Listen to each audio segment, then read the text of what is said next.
तुम अंडरवर्ल्ड के सबसे बड़े परिवार के इकलौते वारिस हो। तुम्हारे परदादा मिडिल ईस्ट के नंबर 1 हथियार व्यापारी हैं। तुम्हारे दादा चारों तरफ नाम कमाने वाले कुख्यात माफिया बॉस हैं।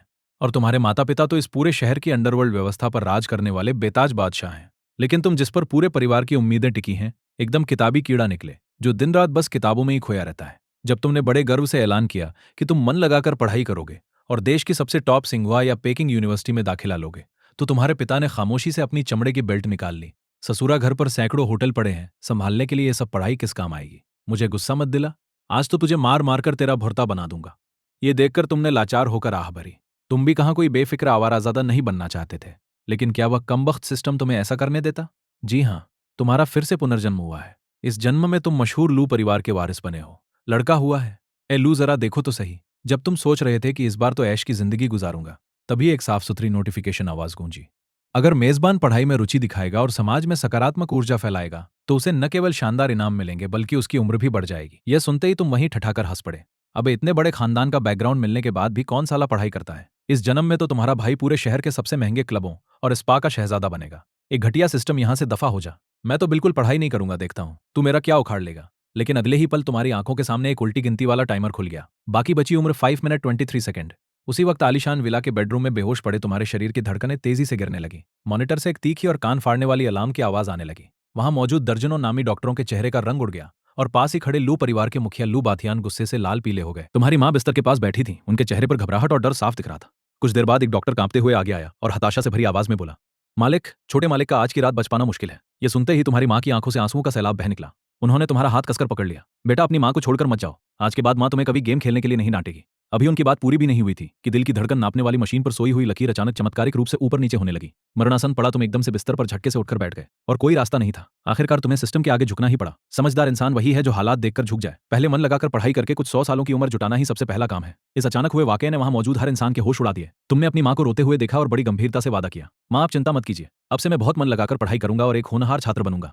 आगे चलकर देश और परिवार का नाम रोशन करूंगा। रोती हुई मां यह सुनकर एक पल के लिए सन्न रह गई। उन्होंने तुम्हारा माथा छूकर देखा और फिर और भी जोर जोर से रोने लगी। गए काम से, हमारा बेटा सचमुच पागल हो गया है, पढ़ाई लिखाई जैसी वाहियात बातें करने लगा है। कोई बात नहीं बेगम, चाहे दुनिया भर के बड़े से बड़े डॉक्टरों को क्यों न बुलाना पड़े, मैं अपने बेटे का दिमाग जरूर ठीक करवा कर रहूंगा। तभी तुमने एक कलाबाजी खाई और सीधे जमीन पर पैर रख दिए। अपने माँ बाप के सामने आकर एकदम गंभीर चेहरा बनाकर बोले, माँ, पहले मैं ना समझ था, दिन रात आवारागर्दी करता था और आपको परेशान करता था, लेकिन इस बार मैं सच कह रहा हूँ, मैं जी तोड़ पढ़ाई करूंगा और टॉप यूनिवर्सिटी में एडमिशन लेकर दिखाऊंगा।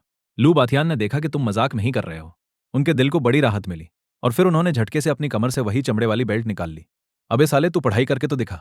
अगर मैंने तेरे स्कूल को जमींदोज नहीं कर दिया तो मेरा नाम भी लू बाथियान नहीं। तुझे बाई खानदान की इकलौती वारिस से शादी करवानी है, इसलिए तुझे उस स्कूल भेजा था, ये नहीं कि तू वहां जाकर ऐसे पाप करे। ये कहकर उन्होंने बेल्ट से तुम्हारी मरम्मत शुरू कर दी। जब तुमने कटोरी की तरह सिर हिला हिलाकर माफी मांगी और कहा कि अब बात समझ आ गई है, तब जाकर तुम्हारे बाप ने बेल्ट वापस रखी। तुम मुंह लटकाए चुपचाप अपने कमरे में भाग गए। कमरे में जाकर जैसे ही फोन खोला, स्क्रीन पर मैसेजों की बाढ़ आई हुई थी। भेजने वाली एक ही थी, बाई रुऑक्सवे। लू चेन, मुझे तुमसे घिन आती है। तुम जैसे जाहिल आवाराजादे मेरे परिवार से रिश्ता जोड़ने का सपना देख रहे हैं। ये सदी का सबसे बड़ा मजाक है। आज के बाद मुझे कभी मैसेज मत करना, हम कभी नहीं मिलेंगे। तुमने अपने दिमाग पर जोर डालकर इस शरीर की पुरानी यादें टटोली, तब जाकर याद आया कि बाई रुऑक्सवे कोई मामूली लड़की नहीं थी। हालांकि वह यूनहाई शहर में पढ़ती थी, लेकिन उसके परिवार की जड़ें राजधानी में बहुत गहरी जमी हुई थी। इसी वजह से तुम्हारे पिता ने बाई रुऑक्सवे से तुम्हारी शादी कराने को तुम्हारा सबसे पहला मिशन बना रखा था। और इस शरीर का पुराना मालिक भी एक नंबर का नमूना था। इस मिशन को पूरा करने के लिए वो अपने गुंडों की फौज लेकर स्कूल के गेट पर बैठ जाता था। छुट्टी के वक्त जब सबसे ज्यादा भीड़ होती थी, तब सबके सामने गुलाब का फूल देता था। यहां तक कि एक बार तो स्कूल के ब्रॉडकास्ट रूम में घुसकर पूरे स्कूल के सामने 1 घंटे तक बाई रुऑक्सवे के लिए प्यार का भाषण झाड़ता रहा था। एक रईस और इज्जतदार खानदान की लड़की के लिए यह बेहद शर्मनाक बात थी। लू चेन के लिए प्यार होना तो दूर, अब तो वो उसका नाम सुनकर भी थूकना पसंद करती थी। तुमने लाचार होकर सिर हिलाया और फोन बंद कर दिया। अबे, जब मैं पुनर्जन्म लेकर नई जिंदगी जी रहा हूं तो कौन साला तेरा चमचा बनेगा। इस वक्त सबसे जरूरी काम अपनी उम्र बढ़ाना और जिंदा रहना है। लेकिन तुम्हें सबसे बड़ा झटका तब लगा जब तुमने देखा कि जिन माँ बाप को तुम्हारी पढ़ाई से इतनी चिढ़ थी, उन्होंने तुम्हारे कमरे की अलमारी में ढेरों किताबें भर रखी थी। तुमने अनमने मन से कुछ किताबें निकाली और पन्ने पलटते ही तुम्हारे होश उड़ गए। लड़कियों को पटाने के 18 तरीके, किसी पर चाकू चलाते वक्त जानलेवा अंगों से कैसे बचे, मर्दानी ताकत और पर्सनैलिटी बढ़ाने के 10 गुप्त नुस्खे। ये सब क्या कोई हाई स्कूल के छात्र के पढ़ने की चीजें हैं? तुमने हार नहीं मानी और आगे खोजबीन की तो आखिरकार तुम्हें एक किताब मिली, dragon country martial arts.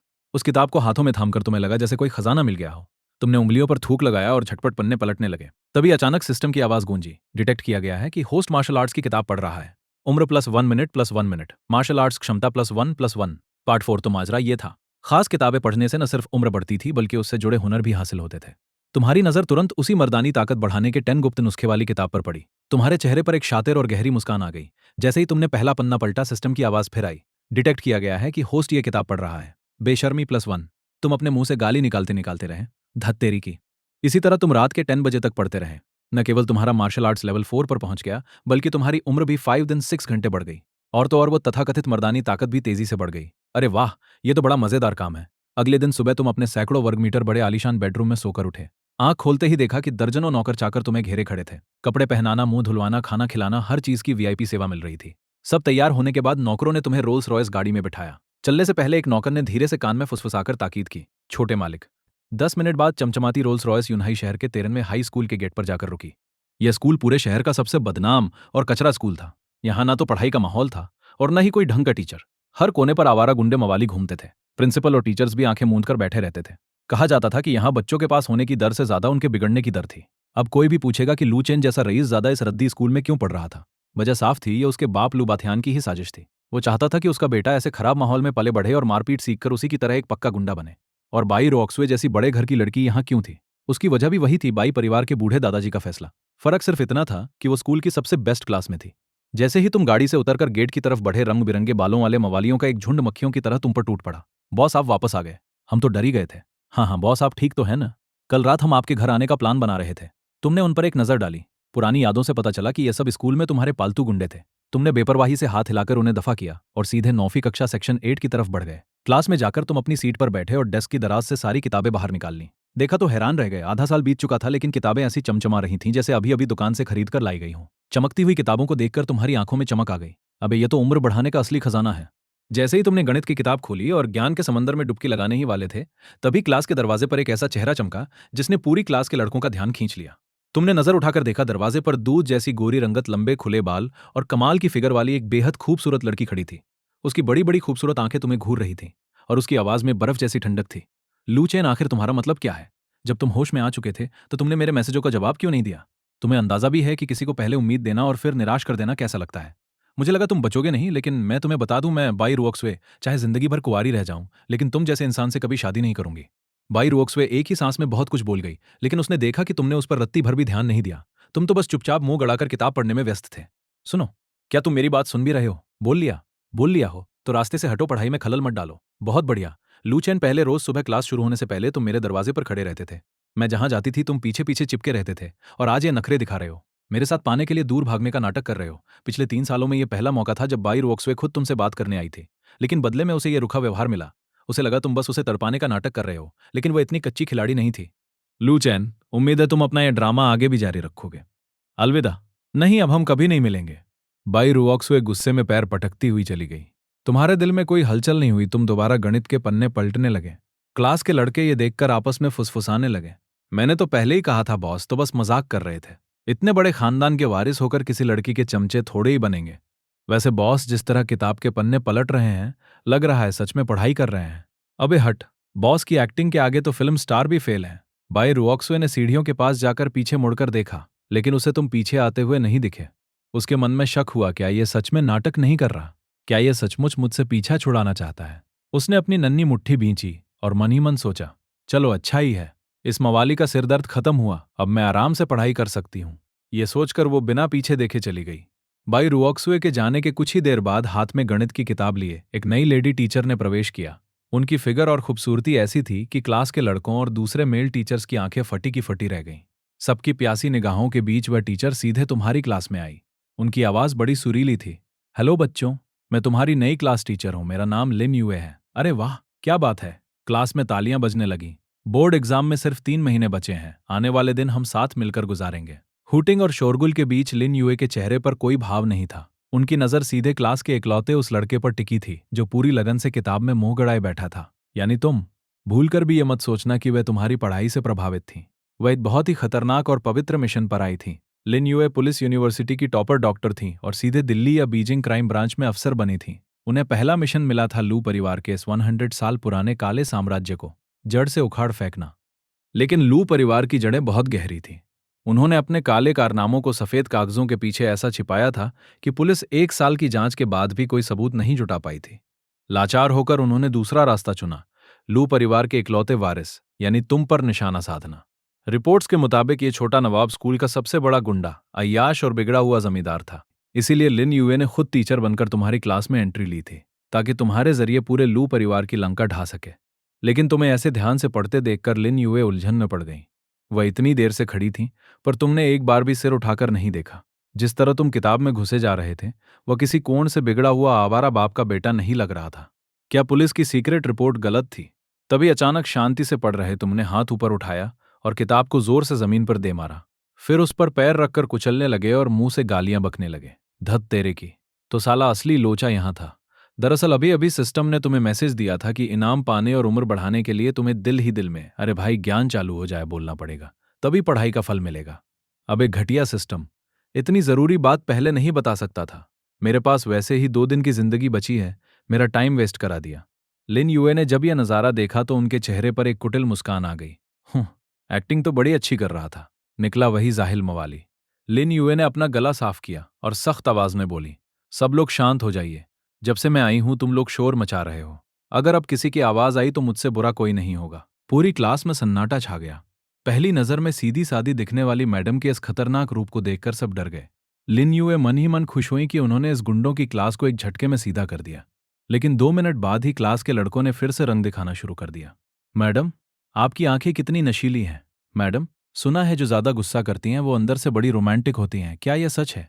Madam, मुझे बायोलॉजी आपसे ही पढ़नी है। लिन यूए का दिमाग भन्ना गया। अगर ये कोई आम जगह होती तो वो अब तक इन सबको उठाकर पटक चुकी होती, लेकिन अभी वो एक टीचर के रोल में थी और उनका मिशन लू परिवार को पकड़ना था। उन्होंने एक लंबी सांस ली और अपने गुस्सा को पी गई। लेकिन अगले ही पल कुछ लड़कों के कमेंट्स ने उनका सब्र का बांध तोड़ दिया। अब इसका मुंह तो देखो, ऐसे तना हुआ है जैसे सबने इसका कर्जा दबा रखा हो। खुद को प्रिंसिपल समझ रही है क्या? हाँ भाई, ऐसे अकड़ के खड़ी है जैसे बिना चार्जिंग वाला रोबोट हो। लिन यूए का खून खोल उठा। अगले ही पल उन्होंने अपना दायां हाथ हवा में उठाया और लकड़ी की बनी उस भारी भरकम टेबल पर कराटे चॉप जड़ दिया। धमाका! एक ही झटके में वो भारी लकड़ी की मेज बीच में से टूटकर 2 टुकड़ों में बिखर गई। क्लास में फिर से सन्नाटा पसर गया। तभी एक लड़का कांपते हुए खड़ा हुआ और धीरे से बोला, मैडम, सरकारी संपत्ति को नुकसान पहुंचाना कानूनन अपराध है। अगर प्रिंसिपल साहब को पता चला तो वो आपको सस्पेंड कर देंगे और आपकी सैलरी काट लेंगे। उम्मीद है आप हिम्मत रखेंगी। हा हा हा! पूरी क्लास ठहाकों से गूंज उठी। लिन यूए का सिर चकरा गया। ये कैसे नमूने हैं? जब लिन यूए समझ नहीं पा रही थीं कि क्या करें तभी एक कड़क और भारी आवाज गूंजी, सबके सब अपनी जबान बंद रखो। हंसते हुए लड़के पलक झपकते ही भीगी बिल्ली बन गए। जो अभी पेट पकड़कर हंस रहे थे वे मुंह नीचे करके चुपचाप बैठ गए। लिन यूए ने हैरान होकर देखा, तुम अपनी सीट से खड़े हुए थे। तुम्हारे चेहरे पर ऐसा रौब और आंखों में ऐसी खतरनाक चमक थी कि पूरी क्लास पर एक अनजाना दबाव छा गया। तुम सच में बेहद गुस्से में थे। एक तो सिस्टम चालू न होने की वजह से तुम्हारी उम्र का नुकसान हो गया था, ऊपर से ये बेवकूफ शोर मचाकर तुम्हारा समय बर्बाद कर रहे थे। तुम लोग यहाँ क्या नौटंकी करने आते हो? सरकार हर साल अरबों रुपए खर्च करके तुम्हें मुफ्त शिक्षा दे रही है और तुम लोग यहाँ आवारागर्दी कर रहे हो। देश के संसाधनों को बर्बाद करते तुम्हें शर्म नहीं आती? अपने माँ बाप के खून पसीने की कमाई का ये सिला दे रहे हो।